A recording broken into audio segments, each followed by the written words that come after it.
Sa Iki. Oo. Kasi mo.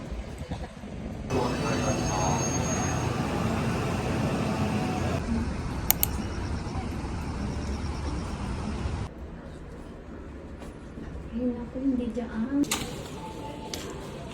正常な体温です。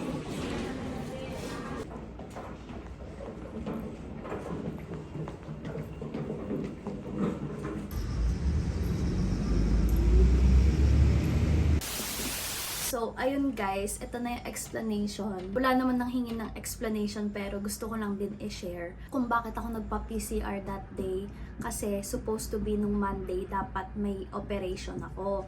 Para saan po yung operation? Kasi nga, nakitaan ako ng cyst dito sa loob, dito sa ilong ko. Connected siya sa ilong tsaka sa teeth ko. As you can see sa mga videos ko, ewan ko kung napapansin nyo or kung nanonood kayo ng mga videos ko, yung butas ng ilong ko, hindi siya pantay, 'di ba? Kung ewan ko kung nakikita nyo ngayon, hindi siya pantay, 'di ba? Parang ito nakaangat. Tapos ito normal lang, ito nakaangat, 'di ba? Ganyan. Tapos ayun nga, di may nakitang bukol. So, sabi ng doktor ko, okay lang naman daw hindi tanggalin. Pero, may possibility na yung infection pabalik-balik. Sinabi din niya na pwede rin naman tanggalin, hindi rin naman daw delikado kasi minor operation, ganun. Mas okay daw na tanggalin para hindi na bumalik yung infection. Last year, hindi ko siya pinatanggal. Parang na-busy kasi ako kaya hindi ako naka-visit sa doktor. So ngayong year na bumalik ulit siya, nag-decide na ako na ipatanggal. Kaya ako nagpa-PCR kasi before the operation, kailangan ng PCR test. Ngayon, unfortunately, nag-positive ako sa COVID. Oh my gosh. Nag-positive ako sa COVID pero nung tinest ako, feeling ko pagaling na ako noon kasi week before ako mag-PCR test, nagwo-worry ako kasi nga makati yung lalamunan ko, inuubo ako, sinisinat ako ng pabalik-balik. Yun nga, nagwo-worry ako kasi sabi ko, shit, ang lapit na ng operation ko, baka mag-positive ako sa PCR ko, na baka hindi na naman matuloy yung operation kasi one time, na-postpone siya kasi dapat ang first operation ko, nakascheduled siya noong August 8. Dapat August 8 ooperahan na ako. Eh, na-cancel nga siya kasi tumawag yung doctor ko na sabi niya, i-postpone daw muna. Kasi nga, that time, obong din. So, holiday nga. Ilang days yung holiday, parang 4 days ata. Eh, mako-confine nga ako. Kaya, ayun, siguro nag-decide sila na i-cancel muna. Tapos, na-reschedule na itong September 25 nga. Nag-file na ako ng rest day ko para nga sa operation. Yun nga, unfortunately, hindi natuloy kasi nga, nag-positive ako sa COVID. So, ayun. Kaya ako... Kaya tenga lang ako dito sa bahay. Another file na naman ako ng rest day ko. Nakakahiya na sa work pero wala tayong magagawa. Ganun talaga. Hindi ko nga alam bakit ano bang binibigay ng universe sa akin? Bakit ayaw ako pa operahan? So ayun lang, kaya ako nagkaroon ng PCR test. Diba? Ang haba ng explanation ko, wala naman ng hingi. So yun, shinare ko lang. Thank you kung pinanood mo. So back to the vlog.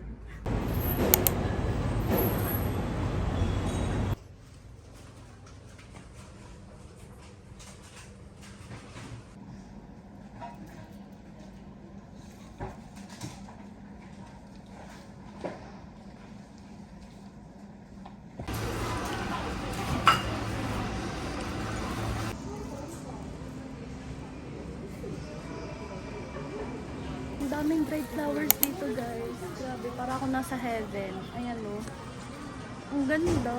Napabili nga ako. Bumili ako pero fake siya. Pero nakaano na siya, bouquet. Ang ganda dito, grabe.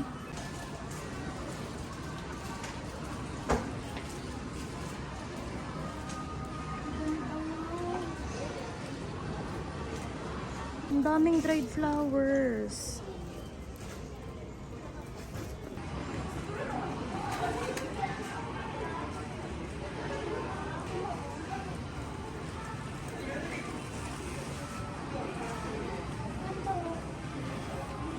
Ang dami. Ayan, oh.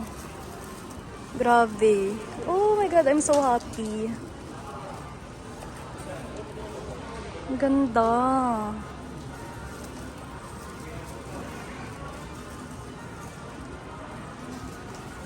Laging nakapost sa sa vlog ko. Mag-ano kami? Starbucks. Walang kasawaan.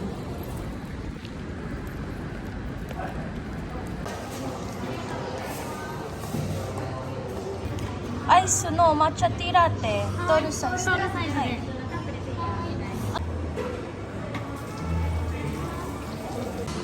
ドリンク2点でお待ちですが、ありがとうございます。クッキーですね、お待たせしました。